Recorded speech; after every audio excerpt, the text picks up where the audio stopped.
ఇక డీటెయిల్స్ చూస్తే AP CM Chandrababu అధ్యక్షతన సచివాలయంలో మంత్రివర్గ సమావేశం బుధవారం నిర్వహించారు. ఈ కేబినెట్ భేటీలో పలు కీలక అంశాలపై చర్చించి ఆమోదం తెలిపారు. ముఖ్యంగా పేదలకు కేటాయించిన భూ కేటాయింపులో సర్వే రాళ్లపై మాజీ సీఎం జగన్ బొమ్మతో పాటు పేరు కూడా తొలగించాలని పలువురు మంత్రులు సూచించగా వీటికి కేబినెట్ ఆమోదం తెలిపింది.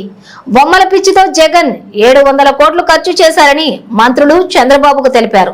దీంతో జగన్ బొమ్మ పేరు తొలగించడానికి కేబినెట్ ఓకే చెప్పింది. అలాగే రాజముద్ర ఉన్నటువంటి కొత్త పట్టాదారు పాస్ పుస్తకాలు పంపిణీ చేయాలని సమావేశంలో నిర్ణయించారు.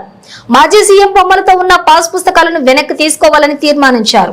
భూముల రీసర్వేపై కేబినెట్ లో రెవెన్యూ శాఖ నోట్ సమర్పించింది. రీసర్వే వల్ల తలెత్తిన వివాదాలపై కూడా చర్చ జరిగింది. వైసీపీ ప్రభుత్వం విధానాల వల్ల భూ యజమానుల్లో ఆందోళన నెలకొందని మంత్రులు చెప్పారు. రీసర్వే ప్రక్రియను అబయన్స్ లోని పెట్టాలని కేబినెట్ నిర్ణయించింది.